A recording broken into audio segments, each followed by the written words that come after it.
Kenapa selama ini hanya Masjidil Haram, Masjid Nabawi saja kita kunjungi? Padahal Masjidil Aqsa, kalau kita tidak lagi datang ke Masjidil Aqsa, Bapak Ibu, apa kata Presiden Persatuan Ulama Dunia, Profesor Dr. Yusuf Al-Qaradawi sebelum meninggalnya? Bila kalian tidak lagi sholat di Masjidil Aqsa, maka Israel akan hancurkan Masjidil Aqsa. Alasannya adalah Aqsa sudah dilupakan oleh orang Islam. Aqsa sudah tidak lagi dibutuhkan. Aqsa sudah tidak lagi dikunjungi. Sementara kami kebelet mau membangun kuil Solomon untuk sang Mesias Dajjal. Jadi mereka akan hancurkan Aqsa.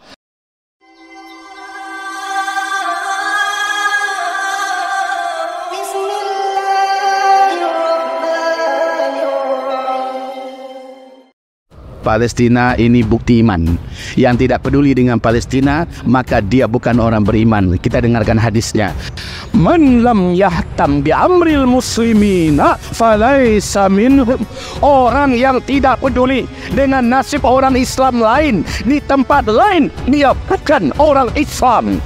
Di hadis yang lain Nabi berkata, man lam yahtam bi amri ummati falaysa min ummati. Siapa yang tidak peduli dengan nasib umatku di tempat lain, dia bukan umatku, kata Nabi. Sekarang kondisi yang paling menakutkan terjadi beberapa hari ini. Kondisi bagaimana jalur Gaza bagian utara dikonsentrasikan, diratakan serata-ratanya dengan bumi, Bapak Ibu. Bahkan rumah sakit Yaman As-Suwaid ini hari ini diratakan dengan tanah. Wahai Bapak Ibu, nggak ada lagi tempat mereka untuk pergi. Kemana mereka harus pergi? Dipem, ya. Lihat ini, dikepung. Gaza Utara sekarang dikepung.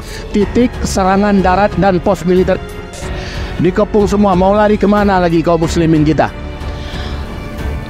Nampak bergerak, ditembak mati. Mau anak-anak, mau perempuan. Ya Allah, ya Rabbi. Kalau begitu, kita yang ada di sini tidak cukup hanya dengan berdoa. Padahal berdoa adalah bahagian daripada pertunjukan iman terkecil, ya. Berdoa. Kalaupun kita sudah tidak berdoa lagi, maka siapa yang tidak mendoakan saudara muslimnya di Palestina, dia bukan orang beriman walaupun iman paling kecil. Tidak ada. Berdoa itu apalah susahnya? Angkat tangan, minta kepada Allah. Keluar uang kita dengan kita berdoa, tidak. Tapi itu pun tidak dilakukan. Demi Allah, tidak ada iman. Na'udzubika ya Allah. Setidaknya berdoa itu adalah iman paling rendah. Ketika kita miskin habis, yang dimakan pun gak ada, minimal bantu saudara kita di Palestina dengan doa kita, itu minimal. Tapi ketika masih ada, bisa kita bagi, bantu mereka. Perhatikan pertemuan saya dengan pucuk tertinggi pemimpin pemerintahan jalur Gaza. Bapak Ibu, pertemuan kami ini, kami sapa beliau. Apa pesan beliau? Bila kalian masih ingin diakui beriman oleh Allah, maka Palestina menunggu kalian. Caranya, jangan fisik kalian yang datang. Cukup 5 hal berikut ini yang kalian lakukan untuk Palestina, kalian aman di mata Allah. Dan kami sejauh ini untuk Indonesia bersaksi, kalian luar biasa wahai Indonesia. Saya dan kami di Palestina pada hari kiamat kelak menjadi saksi untuk kalian. Kalian luar biasa. Demikian Bapak Ibu. Lalu apa 5 hal yang beliau maksud? Pertama, jangan berhenti mendoakan kami. Doa itu adalah senjata terkuat yang bisa kalian hadiahkan untuk kami. Yang kedua, dakwahkan semua yang berkaitan dengan Palestina, semua Israel, seperluaskan dari mulut ke mulut, dari media ke media. Itu cara kalian agar orang yang tidak peduli jadi peduli, agar orang yang tidak tahu jadi tahu, agar orang-orang yang melempem semangatnya tentang Palestina akhirnya mereka ada di pihak Palestina. Itu yang mereka harapkan. Yang ketiga, iklan dan promosikan semua produk haram milik Israel dan negara yang mendukung Israel kayak Amerika, Inggris dan sebagainya. Jangan pernah kalian beli. Kalau selama kalian masih membelinya, selama itu kalian dianggap saudara muslim di Palestina. Bu, ibu punya barang-barang dapur kan? Ibu punya alat-alat dapur, ibu punya bahan masak dapur. Bapak di rumah, Pak, bahkan di kantor kita punya perlengkapan ini, barang itu, baik elektronik, HP, semacamnya. Pastikan bukan barang Israel. Pastikan bukan barang Amerika, Inggris. Karena dana itu dipakai untuk membahayakan saudara kita di Palestina. Jadi iklankan, promosikan. Berikut juga ajak orang berziarah ke Masjidil Aqsa.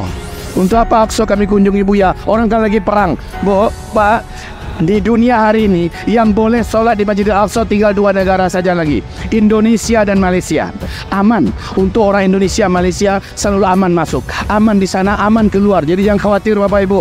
Orang kan perang jauh, wilayah perang di sana, nggak apa Palestina, Masjidil Aqsa di sini jauh. Padahal Nabi memerintahkan kunjungi oleh kamu 3 masjid, Masjidil Haram, Masjid Nabawi dan Masjidil Aqsa. Kenapa selama ini hanya Masjidil Haram, Masjid Nabawi saja kita kunjungi? Padahal Masjidil Aqsa, kalau kita tidak lagi datang ke Masjidil Aqsa Bapak Ibu, apa kata Presiden Persatuan Ulama Dunia, Profesor Dr. Yusuf Al-Qaradawi sebelum meninggalnya? Bila kalian tidak lagi sholat di Masjidil Aqsa, maka Israel akan hancurkan Masjidil Aqsa. Alasannya adalah Aqsa sudah dilupakan oleh orang Islam, Aqsa sudah tidak lagi dibutuhkan, Aqsa sudah tidak lagi dikunjungi. Sementara kami kebelet mau membangun kuil Solomon untuk sang Mesias Dajjal. Jadi mereka akan hancurkan Aqsa. Jadi Bapak Ibu, kalau ada rezeki berangkat ke Aqsa, ada rezeki berangkat ke Aqsa. Kami mau berangkat, tapi dengan apa? Banyak travel di Pekanbaru. Cari mana yang amanah, berangkat. Kalau nggak ada di Pekanbaru, Barat sama Buya, itu ada nomor kontaknya. Silakan berangkat. Kita sama-sama Bapak Ibu. Amin. Tapi kalau kita tak berangkat, kita ada duit, maka kita tidak termasuk ikut menjaga Masjidil Aqsa. Datangnya kita ke sana, kita ikut menjaga Masjidil Aqsa. Di sana kita bisa bantu. Ada kotak khusus dalam Masjidil Aqsa. Masukkan bantuan untuk masjid, untuk takmir masjid, untuk kesejahteraan warga masyarakat. Masukkan ke kotak itu. Kalau kita pergi ke sana, kita pasti belanja dari produk-produk warga, betul tidak? Maka ekonomi mereka hidup. Kita akan sewa kontrakan mereka, maka ekonomi mereka hidup. Apa kata mereka? Selagi kalian datang kemari, ekonomi kami hidup, maka dengan itu kami akan terus hidup dan kami akan berjuang memerdekakan Masjidil Aqsa. Masya Allah. Jadi besar loh ya peranan kita menjaga Masjidil Aqsa dengan cara kunjungilah Masjidil Aqsa. Iklankan itu, promosikan. Oke, berikutnya di yang keempat, ini hanya pemerintah yang buat, oke, yaitu tekanan politik dan mobilisasi militer pemerintah. Ini pemerintah, apalagi sekarang insya Allah tak berapa hari lagi Prabowo dilantik sebagai presiden, dan komitmen beliau untuk Palestina benar-benar membuat kita bangga di pentas dunia hari ini. Apa kata Prabowo? Kami siap. Kalau memang PBB membutuhkan TNI ada di garda terdepan, kami siap. Kami siapkan TNI kami untuk di garda terdepan demi perdamaian dan keamanan di Palestina. Takbir. Kita dukung pemerintah Bapak Ibu. Kita dukung pemerintah kita yang dari zaman Soekarno sampai sekarang tetap satu suara, yaitu berpihak kepada Palestina, menentang penjajahan yang dilakukan oleh Israel pada hari ini.